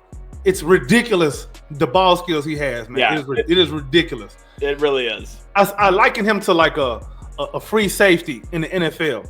Like, imagine if he was let's see, who's a guy who Ed Reed action? He's just like Ed Reed. Just ignore his side of the field, ignore Tari Eason's side of the floor. Just don't go there. Keep him away from the action. Please.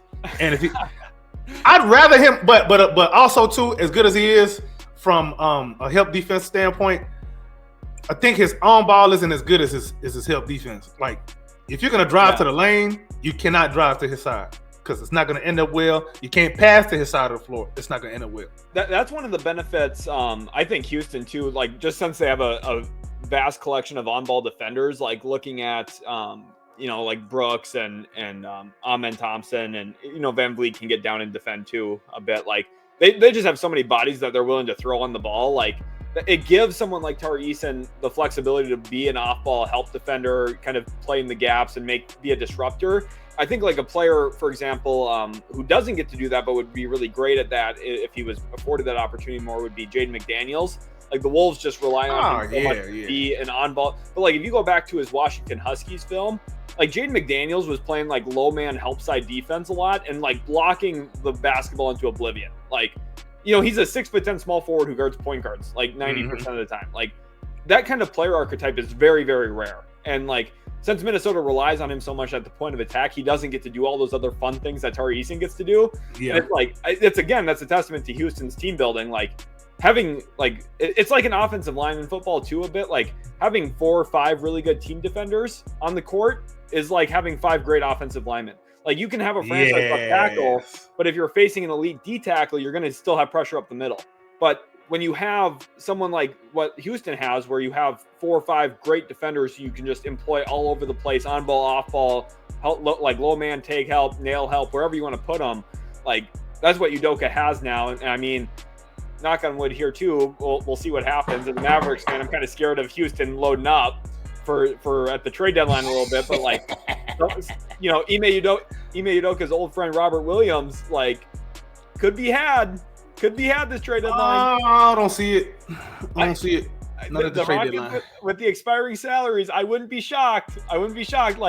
Like, I'm talking a lot of second round picks, okay, and expiring salaries going out the door. Portland. I think he's an offseason guy. I think he comes in the offseason. I don't think he comes in the trade deadline. We'll see. We'll see what happens. I think I wouldn't rule it out. I'm as a Mavericks fan, I'm hoping Houston doesn't get any more talent. But like, imagine upgrading from Jock Landale minutes into Robert Williams III. Oh my goodness! Like, Jock Landale's a hard watch. So unfortunately, he had a good stretch of games at one point, and then he just kind of went back to being the old Jock Landale that we all know and love. Yeah. Their Mavericks matchup, I must say, I'm salivating. I would love that series because as a Mavericks fan myself, I would love to watch Luka Doncic just go to work in the pick and roll against the best defenders in the world. Basically. How much is that going to work? Enough. That's one of those things that would really interest me. I think like watching that series would be really, really fascinating on because Dallas is going to be pretty obvious. Like, they'll put Kyrie in one slot, they'll put Luke in the other slot, and they'll have 2 corners occupied, and then they'll have Gafford or Lively rolling to the rim. Hopefully Lively is healthy by playoff time, right? But and hopefully the Mavericks make the playoffs. Like, with the way they've been playing with Luke out and Kyrie out for stretches and Lively out, they've not been good. But if they make the playoffs, like, their offensive spacing is pretty predictable. And I think for Houston, like, they could put so many different guys. Like, to your point, they could put Tari Eason and the corner guy. They could put him on PJ Washington and have him help off and roam off of him a lot, which is what OKC did a couple or last playoffs. or you could put like Tari on the ball, and then the decision would be, okay, well, we're going to put a smaller guy like Boston did on Lively, and then we'll switch the ball screen, and that way now Tari's the guy guarding the big man because he's athletic enough and mobile enough. And the Rockets prefer that. Exactly. Tari can get like foul prone on the ball. Right. And then he'd be really like, so that's the thing is like, I think for Dallas, like seeing Luka either getting draped on by Amen Thompson or Tari Eason or Dylan Brooks, like they're going to want to set screens. It's going to be their natural instinct is to set screens. They're going to set horns actions, and they're going to set high ball screens. And for Houston, like if they play their matchup smart enough, which I expect Udoka to do, because this is all he did with Boston as well, he kind of revolutionized this whole thing of putting your big men on a non-shooting perimeter player. Yeah. And he's the one who, he's or a player who's not normally in a pick and roll action. Exactly right. Yeah, 100%. And this is, this is what Boston did to Dallas last year in the playoffs too, like in the finals. That's why a big reason why Boston won is because Dallas couldn't afford to do that because Boston has all perimeter shooters and and they're willing to scream with everybody. And Dallas isn't comfortable doing that. Klay Thompson kind of changes that a little bit. There's more things Dallas can do now, but I think. But their defense has taken a step back. Derrick Jones Jr. You need Derrick Jones Jr. Yeah, I don't miss Derrick Jones Jr. as much, but I think playing Najee Marshall more would be good if we. Yeah, I agree with that too. But the Klay move to me, I was like, oh, thank God, because he's not the defender they think he is anymore. Yeah. And offensively, he doesn't have the luxury of running off of all kind of moving screens anymore. So because you only get that benefit with Golden State anymore. Yeah, that's exactly. So here's the thing I think for Dallas specifically, and this is where they ran into a lot of issues last year, and part of why, if you guys, I'm sure you saw my thoughts on PJ Washington when we traded for him. I wasn't super excited. Because he had that Charlotte stank on him. Yeah, well, he did, and he was also the worst corner shooter in the league last year. He was the very worst of high volume 3-point corner shooters, and that's where Dallas. Now. Like he's shooting it well this season, which is again, it doesn't really make sense. And the Mavericks multiple times, like I know Mavericks fans are going to say, well, Luka Doncic passes the ball to him, so he's open, so he gets easier shots. Yeah, they thought the same thing with Josh Richardson. They thought that same thing would happen. Josh Richardson stank it up in Dallas. Okay, I think obviously the PJ Washington thing's working. Is he still in the league? No. Yeah, I think he's in Miami. Is he in Miami? I'm pretty sure he's in Miami, right? Dang, man. He's on the Heat. He's played in 8 games this season. He's shooting 28% from the floor. So, jeez, man. Because I know the last time I remember seeing him consistently on the floors with Dallas.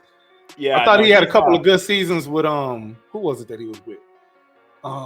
Who was Josh Richardson with, man? He spent a couple years in San Antonio. I think that's San Antonio. In the black and white. Yeah. Yeah. I knew it was something black and white. But yeah, man, like. The blueprint is out on the Mavericks on how to beat them. That's the problem with losing in the finals. Well, so that's the thing I'm hoping though is, so if I was coaching Dallas, and I'm not, so this might not happen, but if I was coaching Dallas, the way I would look at it is if a team, like you run into the issue, say Boston, the way that they're guarding you, like let's say Houston decides that they're going to put, a smaller guy, like not Alperen Şengün on Lively, right? Mm-hmm. So then they're going to probably, in theory, they're not going to put Şengün on Kyrie or Klay, so they're going to put Şengün on PJ Washington. Yeah. The reason why I still think Klay Thompson could make sense, and why I think having him is extremely valuable. PJ Washington is very athletic. That's like his biggest sell point to me as an offensive player is he's super athletic, and you can use him in a variety of different roles as a screen and lob guy. He could be, I think, if the Mavericks were coached a little bit differently, not better, but differently, he would probably work off the baseline more as a cutter. There'd be more things that he could do physically. And I think for me, if I was Dallas, looking at how some of the issues that they ran into last year, part of the reason why they didn't have any counter to what Boston did to them was they had Derrick Jones Jr., who is not a movement shooting threat. He's a standstill threat. Yeah. And there's a big difference there. So okay, I think, get that. Like, for me, if I was going against Houston and they have, say, Tari Eason on Lively, I would be setting a whole bunch of like zoom screens or flare screens to get Klay Thompson, making it look like he's running toward the basketball to get the ball. And the hope is that you're bringing, I know where you're going with you're bringing Alperen Şengün out from the rim, and you're occupying your help side defense while you're running a high ball screen with PJ Washington and Luka to get, again, that matchup you want. or a slip. Yeah, exactly. Yeah, right. Exactly. So you're manipulating the helps, and that's where I think Klay Thompson, because even though Klay Thompson, and you know this, everyone knows this, Klay Thompson's not the same caliber of player he was 5-6 years ago, where he was helping the Warriors win championship after championship. Yes, and we thank God for this. Yeah, he was unbelievable. He is honestly one of the most underrated players in the world because he was the pinnacle of 3-and-D. He was the second best three-point shooter in the world and a top 5 perimeter defender in the world. People get mad at me for saying this, but I think Klay Thompson was always a role player. He's just the greatest role player of all time. Well, that in a way, yes, because he was 3-and-D. I get what you're saying. I don't completely disagree. You ain't building no offense around him. Well, yeah, completely not. But what I think you can do if you're Dallas is, and the way that teams still guard him, even though he's not the same guy, every time he comes off of an off-ball screen, last year, even in Golden State last year, he led the league in off-screen scoring, off-ball screen scoring. Every single team is still afraid of him when he runs off of screens. Yeah, because you don't want to be one game that he goes off against. Yeah, exactly. So you're going to hedge hard on those. You're going to switch on off-ball action. And what you can do if you're Dallas is look at that and say, this is the best way to get the opposite side of the floor defense running after somebody, is to have Klay Thompson sprinting around the perimeter on the opposite side of the ball. You try and occupy the help side defense so that you can attack whatever mismatch you actually want with high ball screen action. So if Şengün's guarding PJ Washington, Lively should be screening for Klay Thompson. For Klay, yeah. Yep. And you can manipulate your defense that way or manipulate the defense that way by doing whatever other stuff off the ball that you want to do. And Klay Thompson gives them that threat compared, no one would have been chasing Derrick Jones Jr. off the screens. They would not have cared. I think it's the other side of the floor where he's really missed though. Because you see what Boston did to him. They made Kyrie and Luka the low man. Yeah. And it just blew up in their face. So and this is I think part of the problem too with the way the Mavericks are built. Like, I got done talking about how Houston and like Boston, some of these really special defensive teams have no weak points defensively, really. Like Rockets got one. I just ain't gonna say it out loud. Yeah, I know. Yeah, Dallas. As much as I love him, he's my favorite player to watch in the league right now because he plays for my favorite team. He's the best player. Luka Doncic is, disinterested at times, if I'm going to put it lightly, defensively. And I understand it. He carries so much offensive load. He those types of players get the leeway to be like that. Like we talked about it earlier with Jokic, but I think the challenge is for Dallas having a good point of attack defender, an elite athlete like Derrick Jones Jr. It only gets you so far because some teams will either bring Luka up into the action and attack him on the ball, or like you said, they'll put him as the low man and make him have to choose, and he's not athletic enough to bring low man help and also still close out on and recover. He can't do it. And this is and Kyrie too small. And the other thing is, even if the Mavericks peel switch, one thing, Luke is not a multiple effort defender either. He's not going to make the second or third closeout in a possession. There's so many times Mavericks fans have a tendency of posting Luka's isolation defensive stats and saying, well, look, he actually is one of the better isolation. Luka's a good isolation defender. Did the same thing with James Harden, so I get it. Exactly. And the thing is, players like that who are that good, they're obviously going to be solid defensive players, when they're actually engaged because they're elite athletes, they're super high IQ players, they know basketball better than anybody. The heliocentric offensive stars know everything that's going on the floor all the time. The issue, though, is the numbers that the Mavericks fans post about Luka Doncic don't include the times he didn't rotate to a wide open shooter. They don't include the time that he didn't step as the low man to the rolling big man. And these are the things that people overlook way too much in basketball coverage and the way that we talk about players in the sport in general. And the Mavericks just have that's going to be an inherent flaw in their team because Luka is not a multiple effort defender to begin with. So. And I love that for the Rockets. If we match up in the playoffs. Yeah. As a matter of fact, you know what? Maybe I want the Mavericks more than anybody else. Maybe. Be careful what you wish for. I know a lot of Wolves fans last year were saying they were going to be finals bound after beating Denver. So. Oh, yeah. That's because but matchups are king in the playoffs, man. Especially in the West with how deep everybody is. Outside of OKC, I think everybody else can beat anybody else, to be honest. If I'm just keeping it 100 for once. I think anybody else is a toss-up. Except the Mavericks and the Rockets. I'm going to be interested to see OKC in the playoffs this year. I think It's hard because like they're so good, and this is in no way me discrediting them, but I'm just fascinated to see what the Hartenstein Holmgren combo looks like if we get to see it, and if we don't see it in the regular season much, is that something they actually do in the playoffs much? I think a team is going to have to force them to go to that. Yeah, right. Which and that'll be the interesting thing is, it's almost in a way, people talked about how Brooklyn didn't have the synergy as much with Harden, KD, and Kyrie, even though the team was phenomenal when they all played. Like they didn't get to play together very much, and I think this was an issue we saw last year with Phoenix, with Beal, Booker, and Durant, how they all fit together. It's a learning process sometimes when players kind of overlap or do similar things, and I think for Holmgren and Hartenstein, they're not mirror images of each other at all. Like they have pretty unique play styles compared to each other, but they're both big men. And I think like even though they occupy different parts of the floor and do different things with the ball, like it'll be weird. Both can play make too. Hartenstein is underrated as a playmaker. I think, he's very underrated, just as an overall player too, I'd say even. But put him in that high post. I think they can do a lot of good high-low action like Tim Duncan and David Robinson used to do. Or it'll Tim be Duncan like Drew Timme and it'll be like Drew Timme and Chet Holmgren at Gonzaga. Oh man, I forgot about that. I forgot all about that. That's true. That's true. And Chet can play that style too. Yeah, I forgot all about that. Did Drew Timme get drafted? Timme was not drafted. He was signed by the Bucks as a was he picked 60? He might have been picked 60. That he was undrafted. Let me look. Interesting, because I thought he would definitely get drafted by somebody, and I was thinking it was gonna be Oklahoma City, but I don't remember if they had a second round pick to allocate to. Oh yeah, he went undrafted and signed with the Bucks G League team. Is what happened. Okay. But he'll probably find his way in the league at some point though. He has talent. Yeah, I think the interesting thing will be to see if, like to your point, like OKC could go to the high-low stuff, but they haven't done that all year. So, like, I think that kind of takes away from SGA. Yeah, exactly. Like, and that might benefit some team. Like, if you're forcing OKC to do things that compared to how many times this year, like Shai Gilgeous-Alexander averages 20+ drives a game. Any time that you're getting a possession where SGA is on the court and doesn't drive the ball, it's probably a pretty solid. It's a win for your defense. Yeah, exactly. So like that'll be, I think, for OKC. Again, I don't want to discredit. Like if I had to pick today, I'd probably pick them to come out of the West, and I'd be pretty confident in that pick.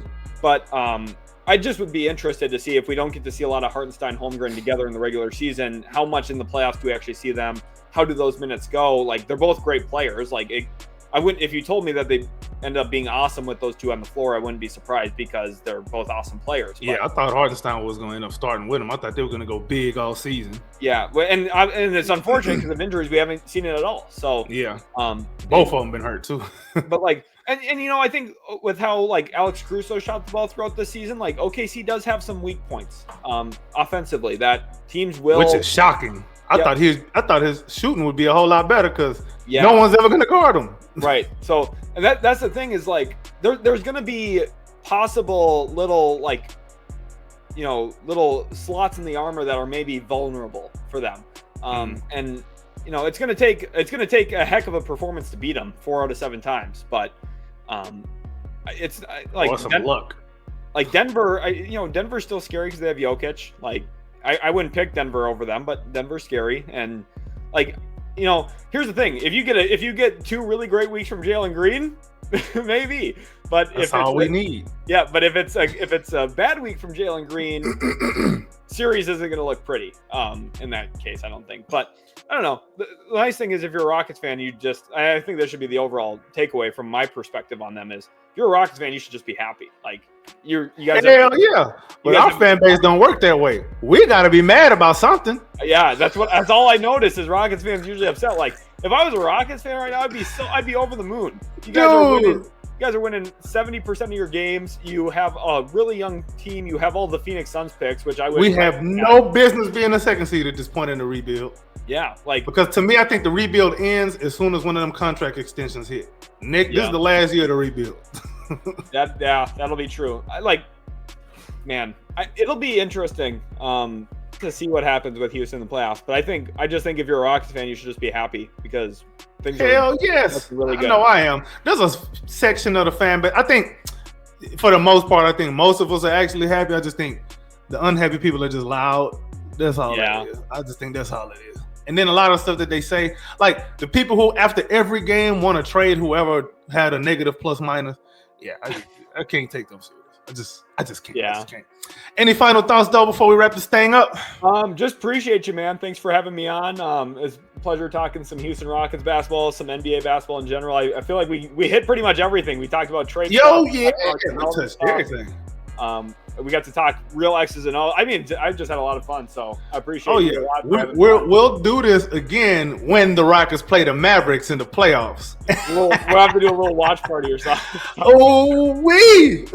Now see, at that point, you're probably gonna have to start hating me because I become very hateable when I start gloating. I'm gonna have you muted and blocked on Twitter for those couple weeks. It's probably a smart move because I will come after you. Oh man, tell everybody where they can find you in case they don't already know. Yeah, over on YouTube, if you look up Utility Sports, that's where you'll find the YouTube content. On Twitter, it's _Utility Sports, posting a lot of different stuff on there. All my thoughts about NBA draft content, all my thoughts about the NBA in general. You'll see basketball X's and O's, trade discussion, pretty much everything you'd ever want to see basketball-wise, covering all 30 teams in the league and the draft. So it's a place to be, but appreciate you again, man. Awesome, man. And I will have all of that information down below in the description box. But yeah, man, if you're still watching at this point, it's because you like what you saw, you like what you heard. So go ahead and hit that like button, hit the subscribe button, leave a comment for us down below, whether it's some basketball discourse, whether you want to insult how any of us look, it's all fine with me. I'm good with it. But don't be ahead of your whole life. Hit that like button and subscribe. It's your man's AK Infinity. Follow me on Twitter /X at AK_VVS. This is the incredible Rockets Propaganda Channel, and we out.